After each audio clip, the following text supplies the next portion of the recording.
حضرت ابو بکر صدیق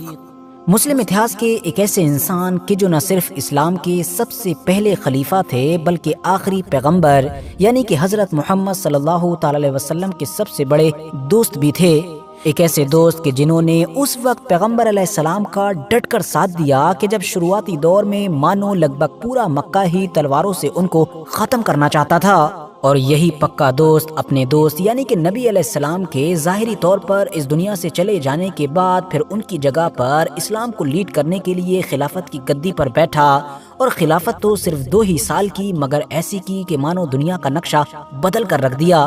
اس طرح کے اثرات چھوڑے کہ جن کو آج بھی صاف طور پر دنیا میں دیکھا جا سکتا ہے۔ پرشین اور رومن ایمپائر کے جو پچھلی کئی صدیوں سے بنا کسی اختلاف کے دنیا کی 2 بڑی سپر پاور مانی جاتی تھیں اور آپس میں صرف اسی بات کے لیے جنگ لڑا کرتی تھیں کہ ہم میں سے بھی بڑا کون ہے، جیسا کہ آج کے دور میں ہم لوگ امریکہ اور رشیا کے بیچ میں دیکھتے ہیں، ان دونوں ہی سپر پاور کو ایک ساتھ کرش کرنے کا اور ان کو گھٹنوں پر لانے کا آغاز حضرت ابو بکر صدیق کے دور میں ہی شروع ہو گیا تھا۔ اور ہوتا بھی کیوں نہ، کیونکہ ان کے دور ہی میں تو مسلم فوجوں کو وہ انسان لیڈ کر رہا تھا کہ جس کی گنتی صرف مسلم اتہاس کے نہیں بلکہ پوری دنیا کے اتہاس کے ہی سب سے زبردست اور قابل کمانڈر میں کی جاتی ہے، اور جس کو انڈیفیٹڈ یعنی کبھی بھی نہ ہارنے والا کمانڈر کہا جاتا ہے۔ ہاں، میں بات کر رہا ہوں حضرت خالد بن ولید کی۔ تو آخر اب سوال یہی ہے کہ بھائی اسلام کے یہ پہلے خلیفہ یعنی کہ حضرت ابو بکر صدیق کون تھے؟ نبی علیہ السلام کے یہ سب سے پکے دوست کیسے بنے، اور اسلام کے آخری پیغمبر یعنی کہ حضرت محمد صلی اللہ تعالی علیہ وسلم کے اس دنیا سے رخصت ہو جانے کے بعد ان کو خلیفہ کیسے چنا گیا، اور آخر انہی کو ہی نبی علیہ السلام کا اترادھیکاری کیوں بنایا گیا، کسی اور کو کیوں نہیں؟ تو چلیے آج کی اس ویڈیو میں ہم اپنے ان سارے ہی سوالوں کے جواب جاننے کی کوشش کرتے ہیں۔ آرچ نیٹ ورک کے نالجبل فرینڈز، حضرت ابو بکر صدیق کی مکہ شہر میں پیدائش کب ہوئی تھی اس کا ایگزیکٹلی تو پتہ نہیں، لیکن اتہاس کاروں کی طرف سے اندازہ لگا کر یہ سال 573 عیسوی بتایا گیا ہے، جس سے پتہ چلتا ہے کہ یہ نبی علیہ السلام سے لگ بھگ 3 سال چھوٹے تھے۔ ان کا جو اصلی نام تھا وہ دراصل عبداللہ ابن ابی قحافہ تھا، نہ کہ ابو بکر صدیق۔ ابو بکر تو صرف ان کی کنیت تھی اور صدیق یہ ایک لقب تھا کہ جو نبی علیہ السلام کی طرف سے ہی ان کو دیا گیا تھا، جبکہ زمانہ جاہلیت میں یعنی کہ اسلام لانے سے پہلے ان کو مکہ شہر میں عبد الکعبہ کے نام سے جانا جاتا تھا۔ یہاں پر ایک انٹرسٹنگ بات یہ بھی ہے کہ حضرت ابو بکر صدیق کی یہ جو پیغمبر حضرت محمد صلی اللہ تعالی علیہ وسلم سے اتنی زیادہ پکی اور گہری دوستی تھی، یہ کوئی اسلام میں انٹر کرنے کے بعد مطلب اسلام کو ایکسپٹ کرنے کے بعد نہیں ہوئی تھی، بلکہ یہ تو بہت پہلے سے تھی۔ اس دور سے تھی کہ جب نبی علیہ السلام نے نبوت کا نہ تو دعویٰ کیا تھا بلکہ وہ تو مکہ میں باقی عام لوگوں کی طرح ایک عام انسان کی زندگی ہی گزارا کرتے تھے۔ اور اس دوستی کے پیچھے ریزن یہی دیا جاتا ہے کہ جیسا کہ آپ لوگوں نے بھی پہلے ہی کئی بار یہ پڑھا اور سنا ہوگا کہ اس دور میں مکہ شہر کے اندر ایک بہت ہی مشہور اور نیک عورت کہ جن کا نام حضرت خدیجہ تھا وہ رہا کرتی تھیں۔ وہ مشہور اور امیر اس لیے تھیں کیونکہ وہ ایک بہت ہی قابل اور کامیاب بزنس ویمن یعنی کہ ویاپاری مانی جاتی تھیں۔ اسی بزنس کی وجہ سے ہی حضرت خدیجہ کا ایک بار کانٹیکٹ حضرت محمد بن عبداللہ یعنی کہ پیغمبر علیہ السلام کے ساتھ ہوا یہ کہ ایک بار مکہ کے بڑے بڑے ویاپاریوں کا پورا قافلہ تجارت کے سلسلے میں مکہ سے کافی دور جا رہا تھا۔ اس قافلے میں جانے والے باقی تمام تاجروں کی طرح حضرت خدیجہ بھی تجارت کرنا چاہتی تھیں اور اس قافلے کی مدد سے بڑا منافع کمانا چاہتی تھیں، اسی لیے انہوں نے اپنی تجارت کی ذمہ داری حضرت محمد بن عبداللہ یعنی کہ پیغمبر علیہ السلام کو دی اور اپنی طرف سے اس قافلے میں انہیں شامل کر کے بھیجا۔ واپسی میں وہ نبی علیہ السلام کی بزنس اسکل سے، ان کے بیہیویئر سے، ان کی نیک دلی سے، ان کی سچائی سے اتنا زیادہ انسپائر ہو گئیں کہ انہوں نے تو ان سے نکاح کرنے کا ہی فیصلہ کر لیا، باوجود اس کے کہ ان کی امیری اور ان کی بڑی تجارت کے چرچے دور دور تک ہونے کی وجہ سے ان کو پہلے ہی نکاح کے آفر ابو جہل یا اس طرح کے مکہ کے بڑے بڑے سرداروں کی طرف سے دیے جا چکے تھے، جن کو وہ پہلے ہی وقت کے ساتھ ٹھکرا چکی تھیں، اور اب انہوں نے نکاح کرنے کا فیصلہ کیا بھی تو ان حضرت محمد بن عبداللہ کے ساتھ کہ جن کا امیری کے معاملے میں تو مکہ میں کہیں دور دور تک نام نظر نہیں آتا تھا۔ فی الحال نبی علیہ السلام کا حضرت بی بی خدیجہ رضی اللہ تعالیٰ عنہ کے ساتھ نکاح ہوا، اور اس کے بعد ان کے تمام ویاپار وغیرہ کو نبی علیہ السلام ہی دیکھنے لگے۔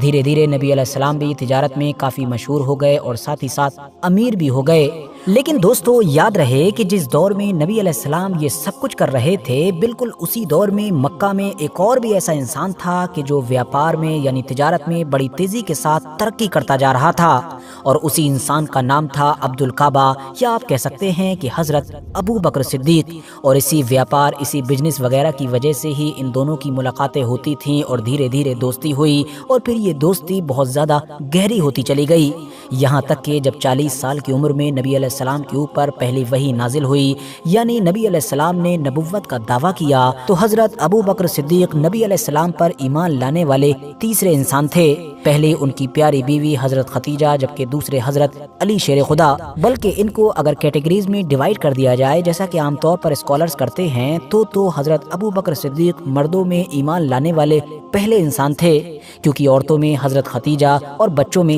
حضرت علی شیر خدا۔ یہاں پر ایک انٹرسٹنگ بات یہ بھی ہے کہ نبی علیہ السلام کی طرح ہی حضرت ابو بکر صدیق بھی اسلام سے پہلے بھی وہاں کا جو لوکل ریلیجن تھا، یعنی وہاں کے لوگ جو الگ الگ بتوں کی پوجا کیا کرتے تھے، ان کو وہ بھی صحیح نہیں مانا کرتے تھے۔ اور جب نبی علیہ السلام نے نبوت کا دعویٰ کیا تو وہ نہ صرف خود ان کے اوپر ایمان لے کر آئے، بلکہ اپنے دوستوں کو بھی نبی علیہ السلام کے پاس لے کر آئے اور ان کو اسلام سے انٹروڈیوس کروایا، اور آگے جا کر ان کے یہ دوست بھی اسلام کے بڑے بڑے لیڈرز بنے، جیسا کہ تیسرے خلیفہ حضرت عثمان غنی، حضرت سعد ابن ابی وقاص، حضرت عبد الرحمن ابن عوف، حضرت طلحہ، حضرت زبیر یا پھر حضرت ابو عبیدہ ابن جراح جیسے بڑے بڑے نام۔ دوستو جیسا کہ ہم لوگ آلریڈی یہ بات اچھی طرح سے جانتے ہیں کہ شروعاتی دور میں اسلام کی طرف بڑی تیزی کے ساتھ انسپائر ہونے والے جو لوگ تھے، وہ مکہ کے امیر، طاقتور یا اثردار لوگ نہیں تھے، بلکہ زیادہ تر تو غریب، کمزور اور خاص طور سے غلام لوگ تھے، کیونکہ یہ وہ دور تھا کہ جب مکہ میں غلامی کا کانسیپٹ بہت زیادہ مضبوط ہوا کرتا تھا، اور ان کے جو آقا ہوا کرتے تھے وہ اپنے غلاموں کے ساتھ کچھ بھی کر جاتے تھے۔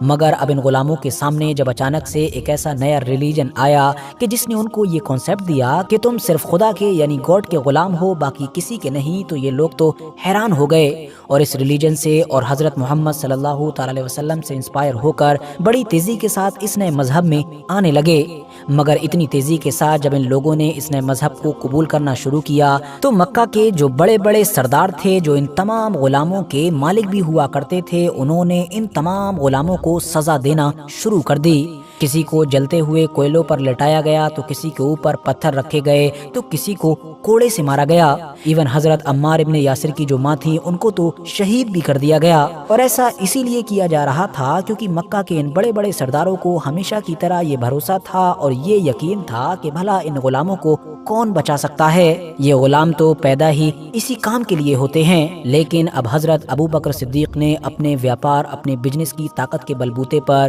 ان تمام غلاموں کو ان تمام مصیبتوں سے چھٹکارا دلوانا شروع کیا، وہ ایسے کہ انہوں نے کبھی دگنی، کبھی تیگنی، تو کبھی چوگنی قیمتیں دے کر ان تمام غلاموں کے مالکوں سے ان کو ایک ایک کر کے خریدنا شروع کر دیا، اور خرید کر ان کو آزاد کرنے لگے۔ سب سے پہلے حضرت ابو بکر صدیق نے انہی حضرت بلال حبشی کو آزاد کروایا تھا کہ جو اذان دینے کی وجہ سے کافی مشہور ہیں، اور اس طرح سے ایک کے بعد ایک حضرت ابو بکر صدیق نے بہت سارے غلاموں کو آزاد کروایا تھا۔ شروعاتی دور میں مسلمان اپنی مذہبی ایکٹیویٹیز بھی کافی خفیہ طور پر کیا کرتے تھے، اور مسلمانوں کا جو ایک ہیڈ کوارٹر مانا جاتا تھا کہ جس کو دارالارقم کے نام سے جانا جاتا تھا، وہ بھی حضرت ابو بکر صدیق کی فنڈنگ سے ہی چلا کرتا تھا۔ دوستو اب وقت کے ساتھ دھیرے دھیرے جب مکہ میں مسلمانوں کی پریشانیاں بڑھنے لگیں، دشواریاں بڑھنے لگیں، ان کا جینا وہاں پر لگ بھگ مشکل ہونے لگا، تو پھر مسلمانوں کو ہجرت کرنے کا حکم ہوا۔ مسلمانوں نے مائیگریٹ کرنا شروع کیا اور دھیرے دھیرے مدینے میں شفٹ ہونے لگے۔ حضرت ابو بکر صدیق، حضرت علی اور حضرت محمد صلی اللہ تعالی علیہ وسلم یہ وہ آخری لوگ تھے کہ جنہوں نے تمام مسلمانوں کے ہجرت کر جانے کے بعد مکہ سے نکلنے کا فیصلہ کیا۔ حضرت ابو بکر صدیق نے اپنی زندگی میں اپنے کامیاب بزنسز کے ذریعے سے جو سارا مال و دولت کمایا تھا وہ سب اپنے ساتھ لیا، اور پیغمبر علیہ السلام کے ساتھ مکہ سے مدینہ کے سفر کے لیے نکلے۔ اب یہ پورا ہجرت کا سفر کیسا تھا، راستہ میں کیا کیا ہوا، یہ مکہ کے دشمنوں کے بیچ سے کس طرح سے نکلنے میں میں کامیاب رہے۔ یہ ساری ہی چیزیں اپنے آپ میں ایک الگ اور لمبا ٹاپک بناتی ہیں کہ جن کو ہم کسی دن سیپریٹ ویڈیو میں ڈسکس کریں گے۔ فی الحال موٹے موٹے طور پر اتنا سمجھیے کہ مدینے میں شفٹ ہو جانے کے بعد مسلمانوں کو جو سب سے پہلی جنگ لڑنی پڑی اس کا نام تھا جنگ بدر۔ اس جنگ میں جہاں ایک طرف حضرت ابو بکر صدیق مسلمانوں کی طرف سے جنگ لڑ رہے تھے تو وہیں ان کے بیٹے مکہ والوں کی طرف سے یعنی دشمنوں کی طرف سے لڑ رہے تھے، اور یہ شاید عرب میں پہلی بار دیکھا جا رہا تھا کہ باپ تو ایک طرف تھا اور بیٹا دوسری طرف تھا، ورنہ عام طور پر عرب میں جو جنگیں ہوا کرتی تھیں وہ قبیلوں کے بیچ ہی ہوا کرتی تھیں۔ کچھ وقت کے بعد جب حضرت ابو بکر صدیق کے یہ بیٹے بھی مسلمان ہو گئے تھے تو انہوں نے ایک بار اپنے والد کے سامنے جنگ بدر کو یاد کرتے ہوئے کہا کہ اس جنگ میں آپ سے بچنے کی کوشش کر رہا تھا تاکہ ہم لوگوں کا آمنا سامنا نہ ہو۔ اس پر حضرت ابو بکر صدیق نے جواب دیا کہ اچھا، لیکن میں تو تمہیں کو ڈھونڈ رہا تھا۔ مطلب انہوں نے کلیئرلی یہ کہنے کی کوشش کی کہ نبی علیہ السلام کی وجہ سے میں اپنے بیٹے کو بھی نہیں بخشتا۔ دوستو، ایک بار کہ جب جنگ تبوک کا وقت آیا تو ایسے حالات میں بہت سارے مسلمانوں نے اپنی تمام دولت کا کچھ حصہ تو کچھ مسلمانوں نے اپنی دولت کا آدھا حصہ حضرت محمد صلی اللہ تعالی وسلم کے سامنے مدد کے طور پر پیش کیا۔ ایسے حالات میں حضرت ابو بکر صدیق رضی اللہ تعالیٰ عنہ نے اپنی زندگی کی تمام کمائی، تمام مال و دولت ہی نبی علیہ السلام کے سامنے لا کر پیش کر دی۔ یہ دیکھ کر تمام صحابہ حیران رہ گئے تھے۔ حضرت ابو بکر صدیق رضی اللہ تعالیٰ عنہ کی اسی طرح کی قربانیوں کو دیکھ کر ہی نبی علیہ السلام نے ایک دن یہ فرمایا تھا کہ میری ٹائم اور دولت کے لحاظ سے سب سے زیادہ مدد حضرت ابو بکر صدیق نے ہی کی ہے۔ اتنا ہی نہیں، ایک صحابی نے تو یہ بھی کہا ہے کہ حضرت محمد صلی اللہ تعالی علیہ وسلم حضرت ابو بکر صدیق کا مال اس طرح سے استعمال کیا کرتے تھے کہ مانو انہی کا مال ہے، کیونکہ نبی علیہ السلام کو یقین تھا کہ حضرت ابو بکر صدیق مدد کے لیے کبھی نبی علیہ السلام کو منع کر ہی نہیں سکتے ہیں۔ فی الحال دھیرے دھیرے وقت گزرتا گیا اور اب وہ وقت آ چکا تھا کہ جب فائنلی اپنے مشن کو کمپلیٹ کرنے کے بعد نبی علیہ السلام ظاہری طور پر اس دنیا سے رخصت ہونے والے تھے۔ آخری دور میں آپ نے کافی بیمار ہونے کے باوجود بھی مسجد نبوی میں مسلمانوں کی امامت جاری رکھی، لیکن آخر کے کچھ دنوں میں امامت بھی نہ کر سکے اور حضرت ابو بکر صدیق رضی اللہ تعالیٰ عنہ کو مسلمانوں کی امامت کرنے کا حکم دیا، اور پھر 8 جون 632 عیسوی یا پھر اسلامک کیلنڈر کے حساب سے بات کروں تو 11 ہجری، یہ وہ دن تھا کہ جب نبی علیہ السلام فائنلی ظاہری طور پر ہماری اس دنیا سے رخصت ہوئے۔ یہ خبر پھیلتے ہی پورے مدینہ شہر میں ہاہاکار مچ گیا۔ حضرت عمر کے جو حد سے زیادہ طاقتور روبدار مانے جاتے تھے، انہوں نے تو فوراً تلوار نکال لی اور یہ کہنا شروع کر دیا کہ جس نے بھی اب یہ کہا کہ نبی علیہ السلام نہیں رہے تو میں اس کی گردن اڑا دوں گا، بلکہ وہ تو صرف اپنے خدا کے پاس گئے ہیں موسیٰ علیہ السلام کی طرح، جیسے وہ 40 دن کے لیے گئے تھے اور پھر بعد میں واپس آ جائیں گے۔ لیکن اس دن مدینہ والوں کو ایک اور چیز نے بھی بہت زیادہ حیران کیا، اور وہ چیز یہ تھی کہ حضرت ابو بکر صدیق کہ جو عام طور پر ہمیشہ سے جب بھی نبی علیہ السلام کوئی بات کیا کرتے تھے تو سب سے پہلے رونے لگتے تھے، وہ اس دن نہیں رو رہے تھے کہ جب باقی پورا مدینہ رو رہا تھا، بلکہ ایسے حالات میں وہ نہ صرف خاموش رہے بلکہ عام لوگوں کے ساتھ ساتھ حضرت عمر جیسے لوگوں کو بھی انہی نے مینج کیا۔ اسی دن مسجد نبوی کے ممبر پر کھڑے ہو کر حضرت ابو بکر صدیق نے اپنی زندگی کی سب سے اہم اسپیچ دی، جس میں قرآن کی آیت بھی پڑھی، جس کو سننے کے بعد ہی حضرت عمر فاروق اعظم کے جو دل اور جسم دونوں سے ہی بہت زیادہ مضبوط مانے جاتے تھے، وہ بھی کھڑے کھڑے زمین پر گر گئے تھے، اور ان کو اور باقی تمام مدینہ والے لوگوں کو اب واقعی یہ یقین ہو چکا تھا کہ ہاں، نبی علیہ السلام اب ہم لوگوں کے بیچ میں نہیں رہے۔ مسجد نبوی میں ابھی یہ سب کچھ چل ہی رہا تھا کہ تبھی اچانک سے چند لوگوں نے آ کر بتایا کہ انصار مدینہ نبی علیہ السلام کے بعد اپنا ایک نیا لیڈر چن رہے ہیں۔ یہ سن کر فوراً حضرت ابو بکر صدیق، حضرت عمر فاروق اعظم اور حضرت ابو عبیدہ اسی میٹنگ کی طرف بڑھے کہ جہاں پر انصار مدینہ اپنا خلیفہ چننے کا فیصلہ کر رہے تھے۔ وہاں پہنچے تو پتہ چلا کہ انصار مدینہ حضرت سعد ابن عبادہ کے ہاتھ پر بیعت کرنے والے ہیں،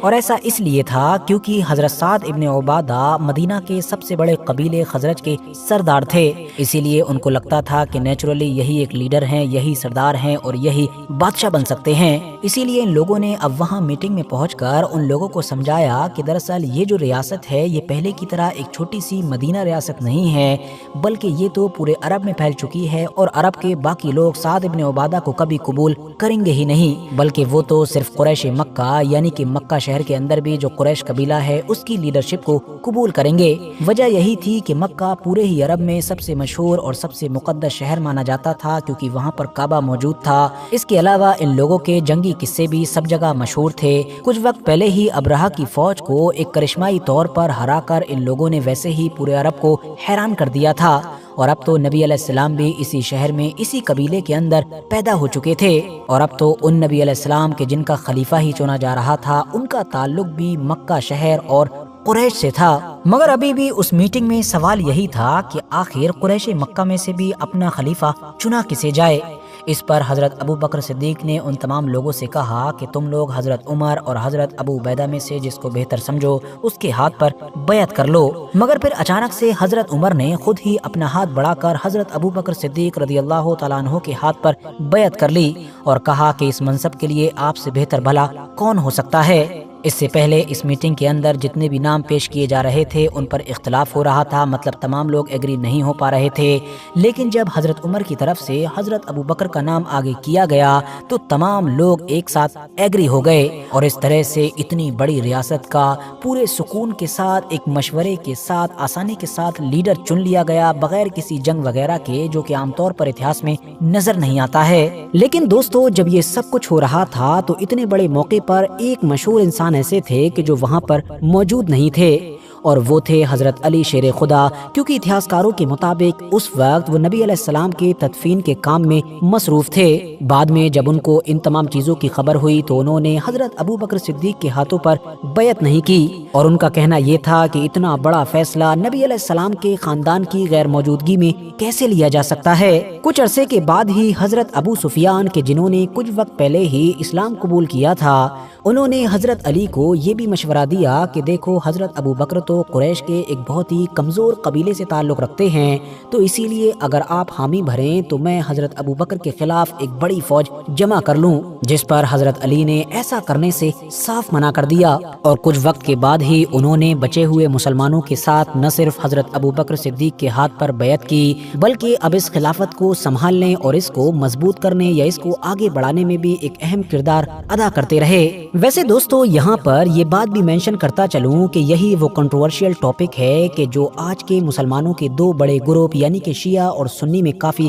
گرم رہتا ہے۔ اس کی وجہ یہ ہے کہ دنیا میں پائے جانے والے 80% سے بھی زیادہ جو سنی مسلمان ہیں، ان کا یہ ماننا ہے کہ نبی علیہ السلام نے اپنی زندگی میں اپنا سکسیسر یعنی کہ اپنا خلیفہ کسی کو نہیں چنا تھا، بلکہ بعد میں مسلمانوں نے مشورے کے ساتھ ہی حضرت ابو بکر کو اپنا پہلا خلیفہ چنا، جبکہ دوسری طرف جو 10 سے 15% کے قریب بچا ہوا شیعہ گروپ ہے، اس کا یہ ماننا ہے کہ پہلا خلیفہ کسی اور کو نہیں بلکہ حضرت علی کو ہی ہونا چاہیے تھا، کیونکہ نبی علیہ السلام نے تو اپنی زندگی میں ہی حضرت علی کو اپنا خلیفہ اپنا سکسیسر چن لیا تھا۔ فی الحال دوستو، جیسے ہی حضرت ابو بکر صدیق خلافت کی گدی پر بیٹھے، انہوں نے سب سے پہلے تو اس فوج کو بیزنٹائن امپائر کی طرف روانہ کیا کہ جس کو نبی علیہ السلام نے بھیجنے کے لیے تیار کیا تھا، مگر آخری دنوں میں نبی علیہ السلام کی بیماری کی وجہ سے وہ فوج جاتے جاتے رک گئی تھی۔ اس فوج کا کمانڈر پیغمبر حضرت محمد صلی اللہ تعالی علیہ وسلم کی طرف سے ان حضرت اسامہ بن زید کو بنایا گیا تھا کہ جن کی عمر اس دور میں لگ بھگ 18 کے قریب ہی تھی۔ اسی لیے جب حضرت ابو بکر صدیق نے خلافت کی گدی پر بیٹھتے ہی سب سے پہلے اس فوج کو بھیجنے کا ارادہ کیا تو بہت سارے لوگ شک بھی کر رہے تھے، کیونکہ ان کو لگتا تھا کہ حضرت اسامہ بن زید تو بہت کم عمر کے ہیں، بہت کم تجربے کے ہیں، تو آخر یہ بیزنٹائن امپائر جیسے ماہر لوگوں سے کیسے لڑ سکیں گے۔ لیکن پہلے خلیفہ کا یہی جواب تھا کہ بھلا میں اس کام کو کیسے روک سکتا ہوں کہ جس کا حکم خود نبی علیہ السلام کی طرف سے دیا گیا تھا۔ اسی لیے یہ فوج نہ صرف گئی بلکہ بڑی ہی زبردست طریقے سے کامیاب ہو کر لوٹی۔ مگر اس دور میں جو سب سے بڑا چیلنج کھڑا ہوا تھا وہ یہ کہ حضرت ابو بکر صدیق کی گدی پر بیٹھتے ہی عرب کا لگ بھگ زیادہ تر علاقہ مدینہ ریاست کا باغی ہو گیا تھا، جیسا کہ ہم جانتے ہیں کہ جب نبی علیہ السلام ظاہری طور پر اس دنیا سے رخصت ہوئے تب تک یہ پورا عرب کا علاقہ کہ جس میں آج کے دور میں سعودی عربیہ، عمان اور یمن جیسے دیش آتے ہیں، یہ یونائٹ ہو چکا تھا اور مسلمانوں کے انڈر میں آ چکا تھا۔ لیکن جیسے ہی نبی علیہ السلام کے چلے جانے کی خبر پورے عرب میں پھیلی، ویسے ہی منافق لوگوں نے اب مسلم ریاست کے خلاف بغاوت کر دی۔ بغاوت کرنے والے لوگ دو کیٹیگری کے تھے۔ پہلے تو وہ کہ جنہوں نے زکوٰۃ دینے کا انکار کیا کہ اب سے ہم زکوٰۃ نہیں دیں گے، جبکہ دوسرے وہ لوگ تھے کہ جنہوں نے جھوٹی نبوتوں کا دعویٰ کرنا شروع کر دیا۔ ہاں لوگوں، جب مکہ کے کچھ مشہور اور طاقتور سرداروں نے یہ دیکھا کہ نبی علیہ السلام کو اتنی زیادہ شہرت ملی، اتنی زیادہ کامیابی ملی، تو انہوں نے بھی اب نبی علیہ السلام کے کانسیپٹ کو کاپی کرنے کی کوشش کی اور نبی ہونے کے جھوٹے دعوے کرنے شروع کر دیے۔ ویسے تو ایسا کرنے والے کئی لوگ تھے، مگر اس میں جو سب سے بڑا، سب سے مشہور اور سب سے طاقتور نام تھا وہ تھا مسیلمہ کذاب کا، جس کے پاس لگ بھگ 40,000 کے قریب فوج تھی، جو اس دور میں اس پورے علاقے میں سب سے بڑی فوج تھی۔ تو اب پہلے خلیفہ کو گدی پر بیٹھتے ہی ایک ساتھ 3 بڑی بڑی طاقتوں سے نپٹنا تھا۔ پہلی طاقت تو ظاہر ہے زکوٰۃ کا انکار کرنے والے باغی، دوسری طاقت نبوت کے جھوٹے دعوے دار، جبکہ تیسری طاقت دنیا کی سپر پاور یعنی کہ رومن امپائر۔ اسی لیے حضرت عمر فاروق اعظم کی طرف سے یہ مشورہ بھی دیا گیا کہ ان تینوں ہی بڑی طاقتوں سے ایک ساتھ لڑنا لگ بھگ ناممکن بات ہے، اسی لیے ہم کو ان میں سے کسی ایک کو ابھی کے لیے نظر انداز کرنا چاہیے، اور اسپیشلی ہم زکوٰۃ والوں کو ابھی اگنور کر سکتے ہیں۔ لیکن حضرت ابو بکر صدیق نے ایسا کرنے سے منع کر دیا اور تینوں ہی طاقتوں سے نہ صرف ایک ساتھ لڑنے کا فیصلہ کیا، بلکہ دھیرے دھیرے ان تینوں ہی طاقتوں کے خلاف کامیابی بھی پائی۔ اور ان تمام جنگوں میں اور ان تمام بغاوتوں کو کچلنے میں اگر سب سے بڑا کردار کسی نے ادا کیا تو وہ تھے حضرت خالد بن ولید۔ دوستو، تمام بغاوتوں کو کچل کر ایک بار پھر سے پورے عرب کو یونائٹ کرنے اور ساتھ ہی ساتھ پرشین امپائر اور رومن امپائر جیسی بڑی طاقتوں کو دھول چٹانے کے علاوہ ایک اور بھی ایسا اہم کام تھا کہ جو حضرت ابوبکر صدیق کے چھوٹے سے دور خلافت کے اندر ہوا تھا، اور وہ کام تھا قرآن کا ایک جگہ پر جمع کرنا۔ ہاں دوستو، آج کے دور میں آپ لوگ یہ جو قرآن کو ایک کتاب کی شکل میں دیکھتے ہو، یہ دراصل حضرت ابوبکر صدیق کے دور میں ہی اکٹھا کیا گیا تھا، کیونکہ پیغمبر حضرت محمد صلی اللہ تعالی علیہ وسلم کی زندگی میں تو بالکل آخری دور تک بھی قرآن کی آیتیں نازل ہوتی رہی تھیں، اسی لیے اس دور میں ان کو ایک جگہ پر اکٹھا کرنا ناممکن بات تھی۔ صحابہ قرآن کو لکھنا پڑھنا بھی سیکھتے تھے اور ساتھ ہی ساتھ بہت سارے صحابہ اس کو زبانی بھی یاد کر لیتے تھے، لیکن پھر بھی یہ کتاب کی شکل میں ایک جگہ پر موجود نہیں تھا۔ پھر ہوا یہ کہ حضرت ابوبکر صدیق کے دور میں جب جنگ یمامہ ہوئی، وہی جنگ کہ جو مسلمانوں کو نبوت کے اس سب سے طاقتور، مشہور اور بڑے جھوٹے دعوے دار کے خلاف لڑنی پڑی تھی، کہ جس کا نام میں نے آپ لوگوں کو پہلے ہی مسیلمہ کذاب بتایا ہے۔ یہ جنگ کافی خطرناک تھی، دشمن کی فوج بھی کافی بڑی اور طاقتور تھی، اسی لیے یہ جنگ تو جیت لی گئی تھی، مگر نقصان مسلمانوں کو بھی کافی اٹھانا پڑا تھا۔ ایون صرف اسی ایک جنگ میں 700 کے قریب تو صرف ایسے ہی صحابہ شہید ہو گئے تھے کہ جو حافظ قرآن ہوا کرتے تھے، مطلب جن کو پورا قرآن زبانی یاد تھا۔ اسی لیے جب اس جنگ کی جیت کی خبر مدینہ تک پہنچی تو باقی مدینہ تو خوب جشن منا رہا تھا، مگر حضرت عمر فاروق اعظم کافی پریشان نظر آ رہے تھے۔ وہ فوراً خلیفہ حضرت ابوبکر صدیق رضی اللہ تعالیٰ عنہ کے پاس پہنچے اور ان کو یہ مشورہ دیا کہ اب آپ کو فوراً قرآن کو ایک کتاب کی شکل میں جمع کرنے کا آرڈر دینا چاہیے، کیونکہ مجھ کو ڈر ہے کہ اگر ایسے ہی اتنی تیزی کے ساتھ حافظ قرآن اس دنیا سے رخصت ہوتے رہیں گے تو پھر ممکن ہے کہ آنے والی جنریشن، آنے والے مسلمان قرآن کے سیکوینس کو لے کر، قرآن کی ترتیب کو لے کر اختلاف میں پڑ جائیں۔ تو اسی لیے کم سے کم ہم کو کوئی ایک ایسا قرآن تو ضرور جمع کر لینا چاہیے کہ جس پر تمام مسلمان متفق رہیں۔ پہلے تو حضرت ابوبکر صدیق نے ایسا کرنے سے منع کر دیا، کیونکہ ان کا کہنا تھا کہ میں ایک ایسا نیا کام کیوں کروں کہ جس کو نبی علیہ السلام نے خود سے نہیں کیا تھا۔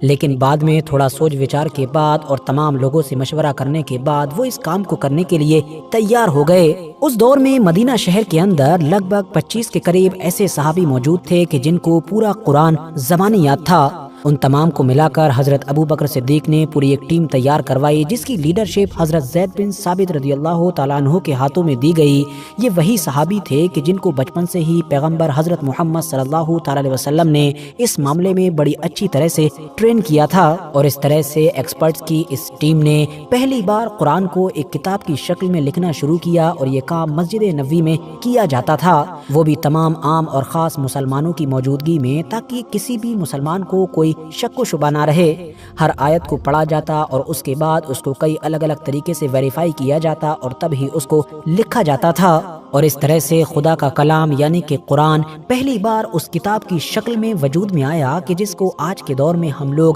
پوری دنیا میں دیکھتے ہیں۔ دوستو، اتنی بڑی اور طاقتور ریاست کی گدی پر بیٹھنے کے باوجود بھی پہلے خلیفہ یعنی حضرت ابو بکر صدیق اپنی زندگی کس طرح سے گزارا کرتے تھے، اس کا ایک اندازہ آپ لوگوں کو اس واقعے سے لگ جائے گا۔ اتہاسکار لکھتے ہیں کہ گدی پر بیٹھنے کے اگلے دن ہی حضرت ابو بکر صدیق اپنے کپڑے کی دکان پر پہنچے۔ لوگوں کو دیکھ کر یہ بڑی حیرانگی ہوئی، لیکن حضرت ابو بکر صدیق نے جواب دیا کہ اگر میں یہ نہیں کروں گا تو پھر اپنی فیملی کا پیٹ کیسے پالوں گا؟ اس پر تمام لوگوں نے جواب دیا کہ آپ ہمارے خلیفہ ہیں تو اسی لیے ہم آپ کی ایک تنخواہ باندھ دیتے ہیں۔ اس پر حضرت ابو بکر صدیق کا جواب تھا کہ ٹھیک ہے، تم میری تنخواہ باندھ دو، لیکن یہ تنخواہ مزدور کے برابر ہونی چاہیے۔ اس پر لوگ بہت زیادہ حیران ہوئے اور کہا کہ ایک مزدور کی تنخواہ تو بہت زیادہ کم ہوتی ہے۔ اس پر حضرت ابو بکر صدیق نے فوراً جواب دیا اور کہا تو ٹھیک ہے، مزدور کی تنخواہ بڑھا دو۔ دوستو، صرف اتنا ہی نہیں بلکہ اتہاسک کتابوں میں حضرت ابو بکر صدیق کا ایک اور بھی بڑا ہی زبردست واقعہ ملتا ہے، جس میں اتہاسکاروں نے لکھا ہے کہ اتنی زیادہ مصروفیات میں، اتنی زیادہ بزی زندگی میں بھی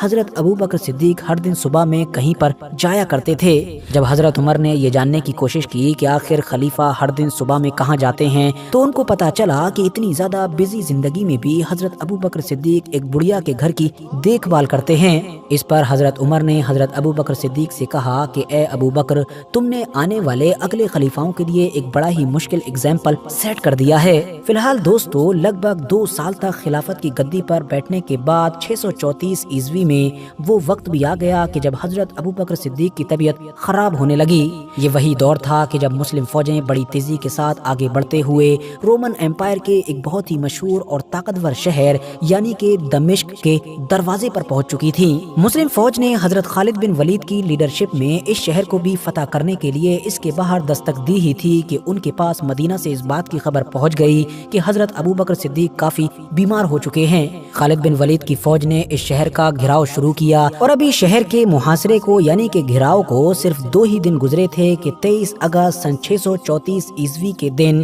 فوج کے پاس یہ خبر آ چکی تھی کہ اب حضرت ابو بکر صدیق رضی اللہ تعالیٰ عنہ بھی اس دنیا سے رخصت ہو چکے ہیں۔ مگر دوستو، وہ ایک اہم کام کہ جس کی وجہ سے ان کے جانے کے بعد پوری ریاست میں اختلاف پھیل سکتا تھا،